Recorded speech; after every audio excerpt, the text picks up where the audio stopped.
हमारे साथ बीजेपी के वरिष्ठ नेता पीयूष गोयल इस समय स्टूडियोज में बैठे हुए हैं। गोयल साहब, होड़ सी लग गई है बीजेपी के अंदर मोदी साहब को प्रधानमंत्री प्रोजेक्ट करने के लिए, लेकिन कशमकश बरकरार है। जवाब देखिए, कोई इसमें दो राय नहीं है कि जब भी कोई हमारा नेता बहुत अच्छा काम करता है तो हम सबको बड़ा हर्ष होता है, बड़ा आनंद होता है। स्वाभाविक है कि जब हमारे पेरेंट्स के लिए हम ऑलवेज सोचते हैं वो और तरक्की करें, और पेरेंट्स सोचते हैं कि बच्चे तरक्की करें। आप भी जरूर समझते हो कि टीआरपी बढ़ना चाहिए। मोदी जी की माता जी ने जो बात की उसको आप रेफर करो, लेकिन नेताओं में होड़ लग गई है। चलो, माँ बाप तो चाहते हैं कि बच्चे तरक्की करें। हम आई थिंक मैं स्वागत करता हूं अगर नेताओं में सब लोग मिलजुल के एक फैसला लेते हैं आगे चल के, और क्लैरिटी से। आपको लगता है अभी नहीं ले रहे?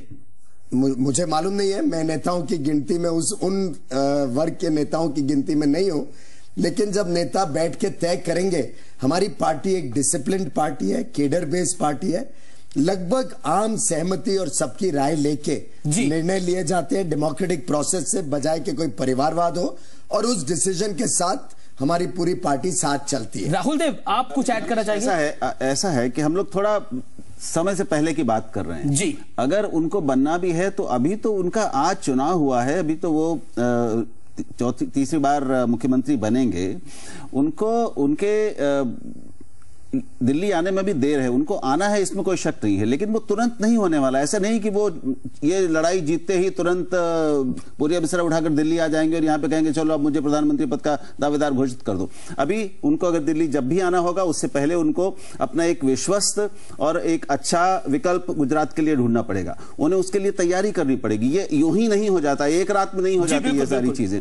तो उनको एक गुजरात की में बीजेपी को एक बनाए रखना है, उसके आगे की जीत सुनिश्चित कर सके ऐसा एक नेता ढूंढना है, अपना उत्तराधिकारी ढूंढना है। उनके लिए उससे बड़ी बाधा एक दिल्ली आने में ये होगी कि उनको एनडीए से अपने को स्वीकृत करवाना है। केवल बीजेपी ही अकेली उनके लिए चुनौती नहीं है। तो एनडीए के जो दूसरे गठबंधन के सदस्य हैं, जो दूसरी पार्टियां हैं, वो उनको स्वीकार करेंगी कि नहीं करेंगी, उनका रुख कैसा होगा, ये अभी दो बड़ी मैं कहूंगा सीढ़ियां हैं जिनको पार करने के बाद ही हम ये इस सवाल पर आएंगे। हमारे साथ हमारे गुजरात के ब्यूरो चीफ इस समय केतन जोशी जुड़ रहे हैं। केतन, गुजरात में बीजेपी जरूर जीती है, लेकिन इसके नेशनल पॉलिटिक्स पर इसका काफी ज्यादा असर है। लेकिन एक बात जरूर है कि नरेंद्र मोदी जिस तर्ज की राजनीति करते हैं उसमें यह भी कहा जाता है कि वो अपने से आगे किसी को नहीं देखते। आपको क्या स्थिति लगती है आने वाले दिनों की? देखिए, यहाँ तो ऐसी चर्चा शुरू हो गई है कि नरेंद्र मोदी दिल्ली नहीं जाएंगे, लेकिन दिल्ली के नेता नरेंद्र मोदी को यहाँ से लेने आएंगे और कहेंगे कि आप दिल्ली आइए और हमारे प्रधानमंत्री पद के एक उम्मीदवार बनिए।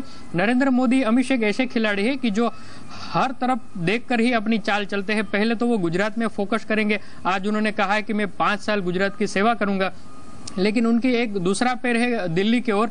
और जो दो बड़ी उनकी साथ दिक्कत हो सकती है वो है सुषमा स्वराज और अरुण जेटली। लेकिन इन दोनों नेताओं को जन समर्थन नहीं है जितना नरेंद्र मोदी को न केवल गुजरात में लेकिन पूरे देश में जन समर्थन है, ऐसा समर्थन नहीं है। और ये दो नेता भी अच्छी तरह से जानते हैं। तो नरेंद्र मोदी की दोनों नेता गुजरात में गए, उन्होंने माना कि नरेंद्र मोदी उम्मीदवार है, इसमें कोई दुराय नहीं है। दोनों की स्टेटमेंट आई है, इसमें कोई दुराय नहीं है। एक नेता भारतीय जनता पार्टी के अंदर जहां पर वो कश्मीर से लेकर कन्याकुमारी तक कार्यकर्ताओं को जुटा सकता है, वो नरेंद्र मोदी है, इसमें कोई दो राय नहीं है। पटना में इसका एक बड़ा एग्जांपल हम नरेंद्र नेता देख भी चुके हैं। Your reaction? नहीं, देखिए, मुझे लगता है जो हम देख रहे हैं अब भारतीय जनता पार्टी के अंदर ये तय है कि कुछ ध्रुवीकरण होगा।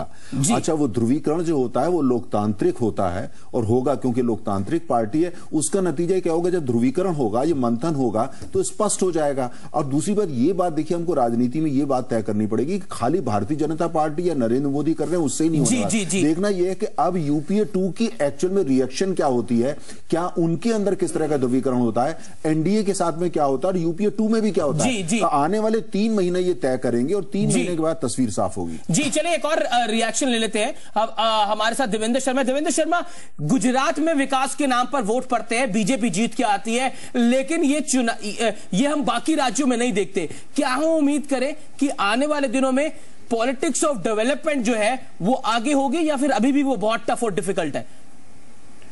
देखिए, ये बहुत बड़ा सवाल आपने पूछा है और मेरा ये मानना है कि जिसको हम विकास कहते हैं, जिसको हम डेवलपमेंट कहते हैं, क्या वो वाकई ही गुजरात में हुआ है?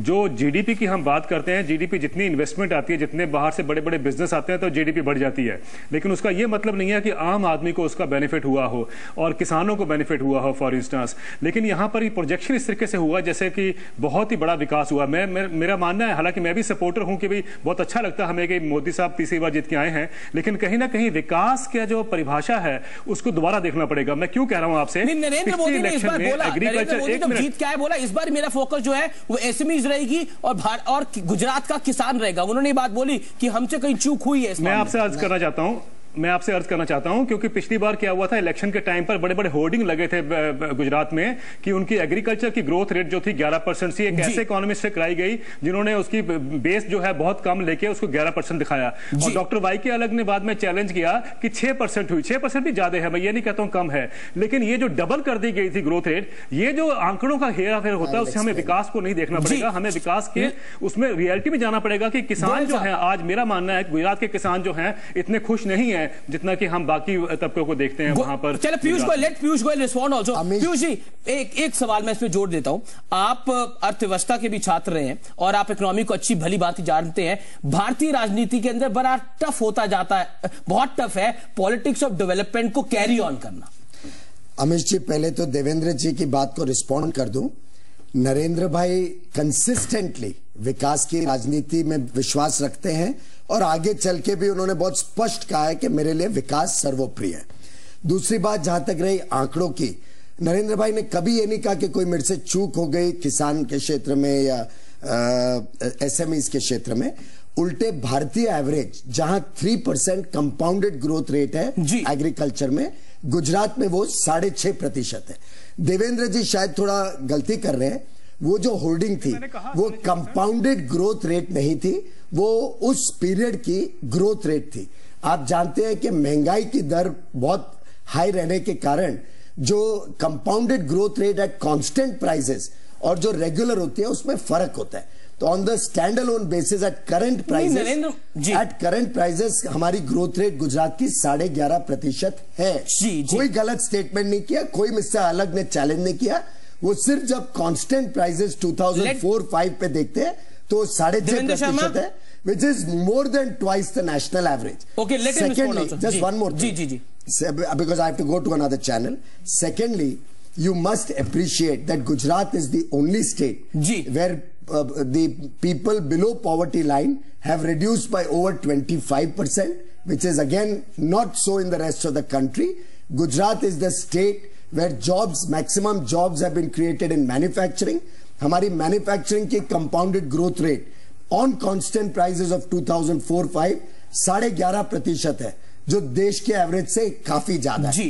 तो मेरे ख्याल से नरेंद्र भाई का मॉडल वर्क्स, वो इंक्लूसिव है, ऑल परवेजिव है, जनता के बीच देवेंद्र शर्मा का जवाब सुन लेते हैं। Devendra Sharma, quick reaction, 20 second for you only. देखिए, ये जो इंक्लूसिव की डेफिनेशन है इसको दोबारा मेरे ख्याल से देखना पड़ेगा। मैंने सिर्फ ये कहा है कि जो विकास की परिभाषा दी गई है उसको हमें एक दोबारा we have to rethink on that, क्या वो वाकई ही वो डेवलपमेंट हुई है जो ऑल एनकंपासिंग है, जिसको हम इंक्लूसिव कहते हैं आजकल की भाषा में।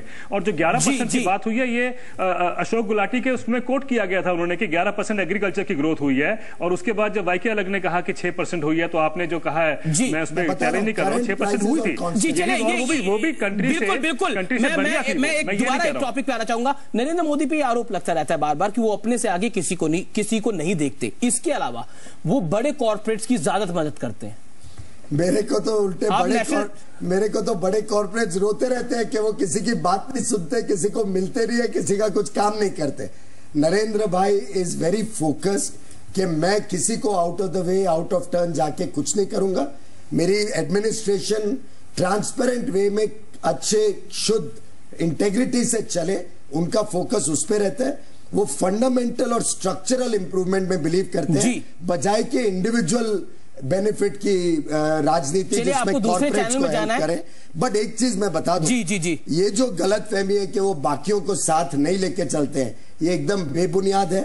मैं भी उनको हमने देखा केशु भाई, सुरेश मेहता सबको पीछे किया। वो तो हर पार्टी में हर राहुल कुछ कहना चाहते हैं। पीयूष से मुझे सिर्फ ये कहना है कि पीयूष की बात सही है कि उन्होंने कई चीजें महत्वपूर्ण की हैं, कई नए कदम उठाए हैं और उन्होंने प्राइवेट इन्वेस्टमेंट को आकर काम करने की छूट दी है और उसके लिए सुविधाएं मुहैया करवाई हैं और उसको ज्यादा तंग नहीं किया, एक अच्छा माहौल दिया है और प्राइवेट इन्वेस्टमेंट को उन्होंने एक तरह से प्रमोट किया है। उन्होंने अपना ध्यान इंफ्रास्ट्रक्चर पर और एक इनेबलिंग माहौल बनाने में लगाया है। ये सारी चीजें सही हैं, लेकिन दूसरा सच ये भी है तस्वीर का कि मानव विकास में के कई क्षेत्रों में गुजरात की परफॉर्मेंस अच्छी नहीं रही है। कई दूसरे ऐसे प्रदेश हैं जो उनसे आगे रहे हैं। आप केवल जीडीपी पे जाएंगे, उसमें भी इनसे बेहतर प्रदर्शन वाले राज्य हैं।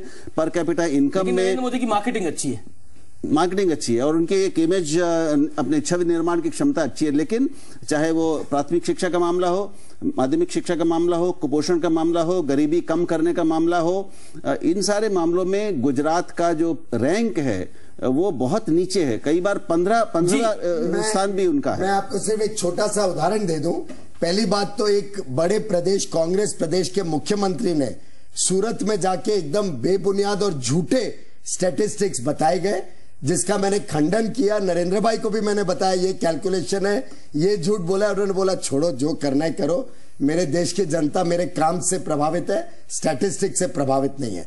आपको कुछ गलत फहमियां हैं स्टैटिस्टिक्स के बारे में इसलिए भी कि जो आप बेस इफेक्ट नहीं लो तब तक स्टैटिस्टिक का कोई मतलब नहीं। चलिए एक सवाल, आखिरी सवाल। See the growth from a base. लेकिन ये जो रैंकिंग की मैं बात कर रहा हूं, ह्यूमन डेवलपमेंट रैंकिंग की, एक सेकंड, वो यूएनडीपी की 2 रैंकिंग्स हैं, एक प्लानिंग कमीशन की है, एक यूएनडीपी की है। दोनों में कई मामलों में, मानव विकास के मामलों में गुजरात की परफॉर्मेंस दूसरे कई प्रदेशों से नीचे रही है। हम आपकी बात को और आगे लेके जाएंगे, उसमें और सुधार करने की कोशिश करेंगे।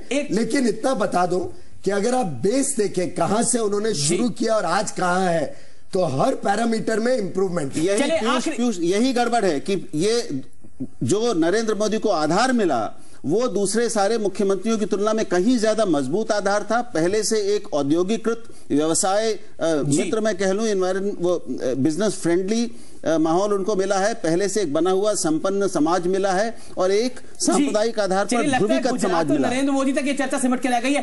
एक पीयूष गोयल, एक आखिरी सवाल का जवाब, आपको गुजरात की जीत की खुशी है या हिमाचल का ज्यादा दुख है? Quick reaction.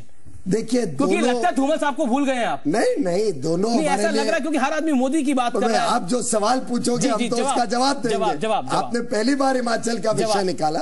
हमें जरूर आत्मनिरीक्षण करने की आवश्यकता है। हम चाह रहे थे, हम बड़े उम्मीद में थे कि जीतेंगे, लेकिन यू कैनॉट डिनाई कि हिमाचल, उत्तरांचल, ये जो पहाड़ी इलाके हैं, इनमें 50 साल के आप इतिहास को निकाल लें, कोई भी सरकार 2 बार रिपीट नहीं हुई है। इनकी एस्पिरेशंस, इनकी जो एक नेचुरल डिमांड्स हैं, उसको शायद ये छोटे राज्य में हम फुलफिल, कोई भी पार्टी, चाहे कांग्रेस हो चाहे हम हो, हम अभी तक ऐसा कोई फॉर्मूला या ऐसा कुछ काम नहीं निकाल पाए हैं जिससे इन पहाड़ी इलाकों में सरकार रिपीट हो। तो ये एक विषय शुरू से हमारे सामने था कि हिमाचल में ये statistically, historically and in every other manner we have always had a Ram Nayak साहब हमारा बड़ी देर से इंतजार कर रहे हैं। पीयूष गोयल, आपको बहुत बहुत शुक्रिया।